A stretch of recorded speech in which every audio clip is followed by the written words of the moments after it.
a sound of an aeroplane going over your head, or vacuum cleaner when somebody is cleaning the house. It could be normal for some people, but for an autistic kid it could be very displeasing, or it could be very unpleasant, and it could be very disturbing for them. So this is one of another characteristic of autism. Then comes a need for a particular routine, so they know what to expect, as they can become frustrated when things don't go the way they had expected. So another trait, and you might have seen this trait or this characteristic in different movies, or seasons, or you call it in literature, in books. So they tend to follow a certain routine. They need to follow a certain routine. They want things in a place where they have always seen them, and they want in a specific routine. They don't like surprises, and if they get dinner at 8 or 7, they want to get dinner at 7 or 8 all the days of the week. So in short, they don't like surprises. If somebody's if Saturday is let's say a movie night, then Saturday should be a movie night for the whole month and for the whole year, throughout the year. So they don't like surprises. So if they follow a routine, they wake up at 8, they go to washroom, then they have the breakfast, and then they go for the school or any other activity. Then the routine should be same on each day of the week, and so on each day of the month, and then for the year. So they don't like surprises. Trouble recognizing another person's opinion or understanding another person's feelings. So they might feel you distant to other people's feeling. They might not understand compassion. They might not understand humility. They might not understand what you call humility, like that you are doing something, but you show grace and you show humility, and you say, no, I'm good, I'm not that great. But so they might not understand these kind of emotions, and they might not understand when their truth is hurting another person. That is one of the common scenes when we see in autistic people, that they might say truth out loud, and that truth might what you call hurt somebody. But in daily routine, what we do is that if we understand that our truth, or saying something which is true, but it can affect or it can hurt other person, we refrain from that truth. We refrain saying that out loud. So an autistic person might not understand that, and he would say it out loud.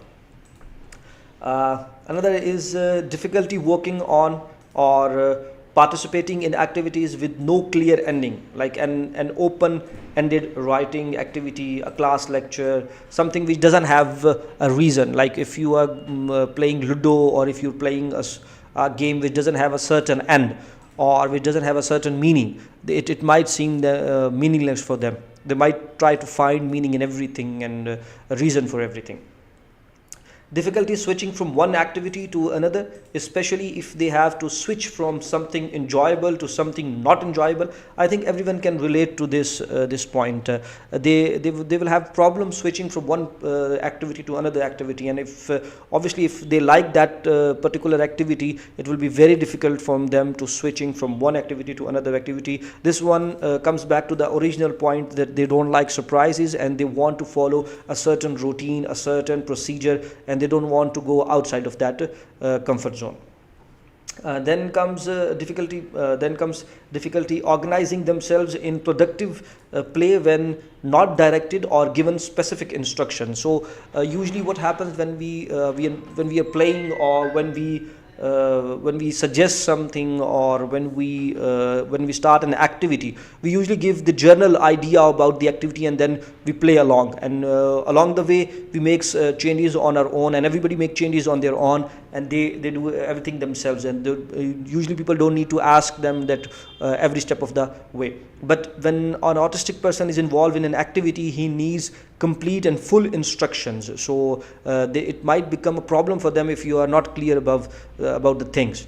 So they need to know everything and every little detail about those kind of things. So sometimes these characteristics lead to problem behaviors at home, in classroom, or in community, which can be frustrating for the child and the adults caring for him. Some strategies we are going to discuss in this video, which will help you regulate and organize and deal with these kind of situations. Since every child is different, you may have to try different strategies to see which one works best and which one doesn't work. So you have to try, hit and try, hit and try. You have to try something and then you have to move forward to another one. I want you to make a note here that strategies below, all the strategies that we were going to discuss with you are the strategies that we have gathered and we have planned and wrote down for you. These strategies, these tricks illustrate ways for the adult to behave in order to promote positive behavior in the child. And adults who work with children with behavior challenges are sometimes surprised to hear they have to change their own behavior. So often, or change the environment to meet the needs of the child. As a behavior, a few of the behavior consultants we talked to, when they told us, and it was surprising for us to know that most of the time when we are talking about strategies for behavior, for children's behavior who are autistic, it's the adults who need to change the most, not the autistic kids. You don't need to, and you don't have to, and you should not force the kid to change something, or to make him do certain things, or change his routine, or control him. Please don't do these kind of things. So it's all about you who is taking care of that child. You need to change, and you need to make some certain changes in yourself. So let's move forward with the strategies. I have gathered a few strategies, like 10 to 15 strategies for you that you can use in daily routine, in your home or in your classrooms, that can help you with kids who have autism. So let's start without any further ado. Let the child know what will happen next. This is the most important thing. I've already told you, autistic children do not like surprises. They don't want to be surprised. They don't like surprises. So when I say surprise, it means that when they do not know what's ahead of them and what's the next step, they get confused. It is frustrating for them. So let the child know what will happen next. For example, after you finish the puzzle, it is time to brush your teeth. Now this seems like a very simple thing, but you need to tell them that when you finish this activity, when you finish this puzzle, when you finish this play, when you finish this food, it's time to brush your teeth. So you have to guide them every step of the way. For example, in 5 minutes, it is time to turn off the computer and start your writing assignment. For some children, it is helpful to set a timer so the child can keep track of how much time is left. For example, in 5 minutes, it is time to turn off the computer and start your writing assignment. You would set the timer for 5 minutes, and then when the 5 minutes is off, he or she knows that it is time to move on to the next activity. So this is very important to let the child know on every step that what he's supposed to do, especially for children who are young, who are below 8 years old, or somewhere around 12 years old. This is important for them. Okay, number 2 is set expectations, be consistent, and follow through. This is very important. Set expectations, be consistent, and follow through. For example, if you tell your child that you will play a game with him, if he plays quietly while you talk on the phone for 5 minutes, make sure that you keep your end of the bargain. This is very important. If you made a commitment to your child that if he or she do this, and then you will do this, you have to keep your end of the bargain. This is very important for them. If you have not met the condition, or if you haven't done what you said, this goes a very long way all through the coming days. You may need to give him a choice of what activity to do during that time that you are on the phone. If your child can tell time, set a timer that your child can see. Get off the phone in exactly 5 minutes, bearing unforeseen consequences, and play the game. Like if we are excluding the fact that something unforeseen happens, usually you should go off the phone. If you said 5 minutes, it should be 5 minutes. If you said 6 minutes, it should be 6 minutes. Because for them, things move differently. They do not understand the cues. Like if you're saying somebody, I'm coming in 5 minutes, but in actual you're saying that I'll be coming in 5 to 10 minutes. So if you actually mean that you're coming in 5 to 10 minutes, then tell them you're coming into 5 to 10 minutes. Usually what happens with friends is that when they ask that I'm coming over and we'll be leaving for somewhere, you said that okay, come over, I'll be ready in 5 or I'll be ready in 10, but it generally means that you're not going to be ready in 10. It means that you'll be ready in 20 or 30 minutes. But For when you're dealing with autistic kids or autistic children, it is very important for you that you keep up the end of your bargain. And when you say that you'll be ready in 5 minutes, or when you say that you'll be ready in 10 minutes, you should be ready in 5 or 10 minutes. It is very important for you. So this is one. Set expectation, be consistent, and follow through.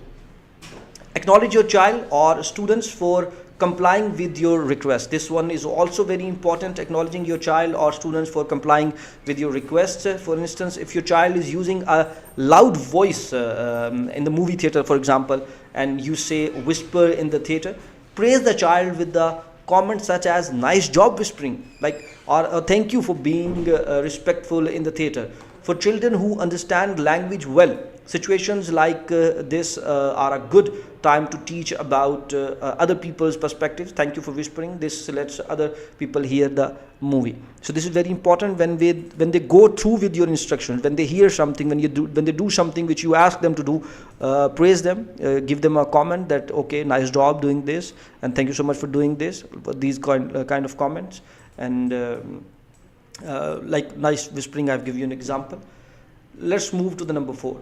Tell the child specifically what you expect and allow him to earn privileges for complying with your expectations. Once again, this one is a little bit tricky. It might not work for every kid, but usually it happens. So when you want your child to do something, and that child is somewhere around 8 to 12, you need to tell them very specifically what you want to do them. You cannot give them a general idea about the activity or about the thing you want him to do, or the chores we are talking about. If we're talking about daily chores, making his bed or preparing something about him or washing his teeth, you want to do. It is very important for you to tell him specifically what you need, and then you can give him privileges or values or something like that. So just give me a moment, please. क्या मसला है? चलो zero मैं गड्डी से ही मणिपुर में आ रहा है.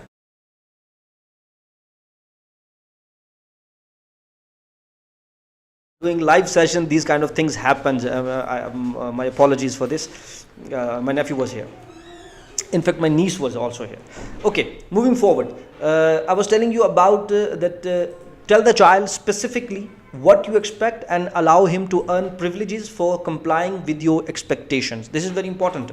I've already told you it might not work for everybody. It might not work for every child, but this does work for most of them. So if they are doing something, if you want them to do something, you need to tell them specifically what you want from them. You have to teach them each step of the way. If you want them a particular activity, you need to tell them, for example, if you want them to brush their teeth, you need to tell them that when you are done with your dinner, or when you're done with this game, whatever you're playing or whatever you're doing, you be done with this game. When you're done with it, go brush your teeth and then go to bed to sleep. Now this is very important to tell them each step of the way and educate them or lead them throughout the process. And when they exactly do what you ask them to do or what you expect them to do, give them some privileges, give them some points, or let them earn some points, or make them feel that they have earned this kind of privilege. For example, if they like something sweet and you are trying to control the sweetness, you don't want them to eating too much sweet things and getting too much carbohydrates or sugar in them. So you are trying to control those kind of things. So if they do something good, give them like they can have a bite, or they can have one lunch outside the general course menu of the house, and they can have a burger or pizza or something they really like, and there's something they really want to do. It doesn't necessarily have to be food.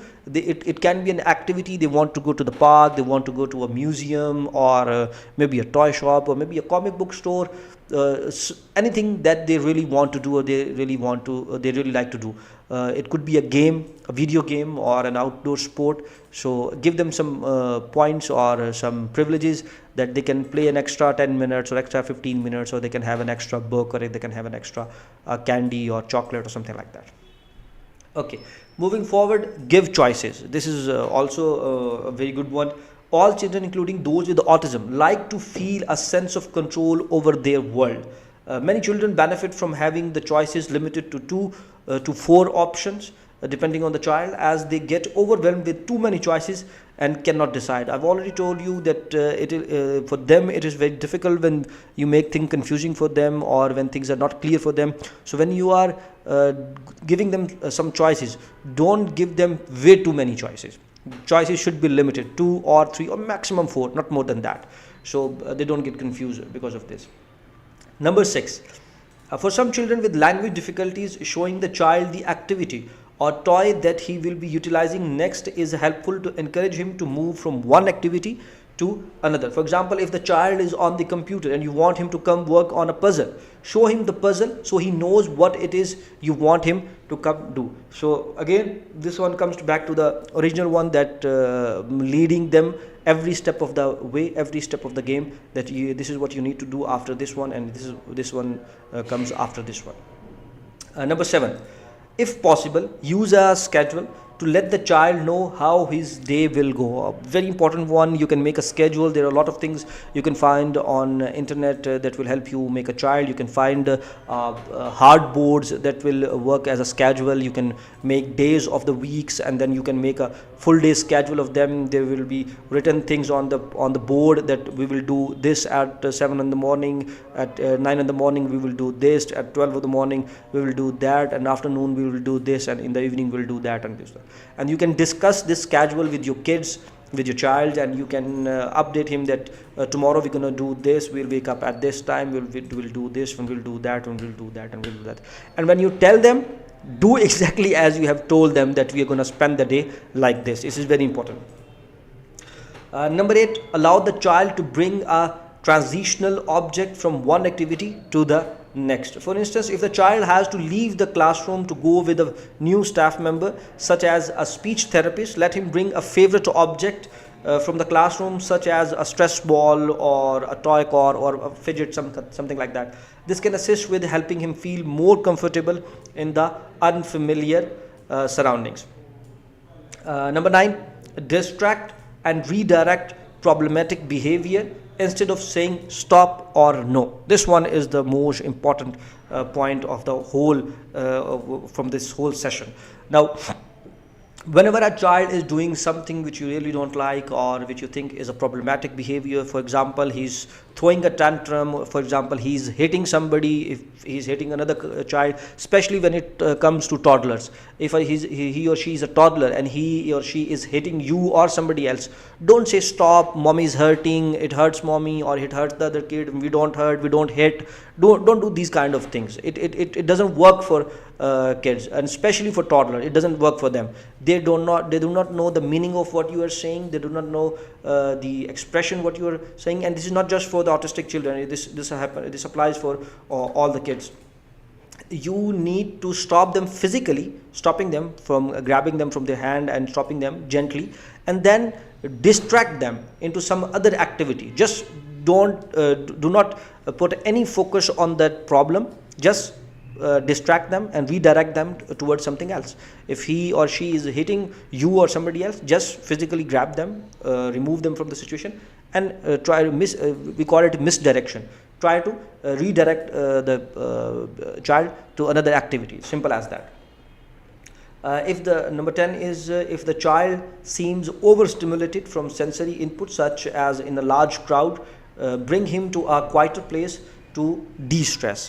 This one particular is really about autistic children, and especially who are on the top end of the spectrum. If they get in a difficult position, or they throw tantrums when they are in a crowded place, and it disturbs them very much. If they are in a crowded place or with loud noises, they have problem with these kind of situations. Remove them immediately from that situation, and bring them in a quieter place, and then you can calm them down. And whatever they have these kind of things and cliches, there are these kind of things that can put them in a calmer situation, and that thing which put them in calm situations is different for every kid. Be mindful of situations where your child might feel overwhelmed before you take him there, like a fireworks show or a crowded place, etc. Number 11 is make directions clear, short and concrete. For example, if your child is throwing food at the table, say eat your food rather than be good at the table, or don't throw your food. I've already told you this one about that if they are doing something which you don't like and which they are supposed to do and which you think is a problematic behavior, if they are hitting someone or something, and if they are showing a tantrum, just do not discuss the problem, remove them physically or stop them physically, and then misdirect or redirect their attention towards something else, and try to take their attention towards something else, or we call it diverting their attention. And take advantage of teachable moments whenever you have though I don't really I like this personally like this one. When you have an advantageable position, you can teach them about the situations, but don't teach them too much. Remember this point, that they are still children nonetheless. Even if they are autistic, they are still children, so they might throw a tantrum one or two, so no problem at it. Number 13, and this one is the last one, is when giving tasks, assignments, chores, many children do better if they know when the task will end. So once again, let them be as much aware as they can be, as much information as you can, and let them know that this will end now and this will end this time, and then you will do this. So if they are making their bed, if they are cleaning their room, tell them that you will clean their room, and after that you will do this and you will do that. You can have your puzzle game, or you can have your video game, or whatever the activity they are supposed to do after that. So these were the what you call some strategies, some tips we had for you, and we collected this together with our team for you, and I hope that these tips can help you. Once again, every child is unique, every child is different, so this might not apply on all the children, but you can try and hit and try. You can try these, and if it doesn't work and you think that these are not working, you can move on to another one. And once again, this disclaimer, that if you and if your loved one or your child is going through these kind of conditions, you need to get in touch with your medical professional, or somebody who is a licensed medical professional who can help you through this. If you want help, go ask for help. Asking for help is no big deal, it's not a problem. You should go for it. So that's it for today. I hope this was good. Do let us know in the comment section if you like our video, if any of the tips you have used previously, or if you are using some of the tips, or if there is a tip that you can use you are using and it was not among these tips. Do let us know, and we will share it with other people too.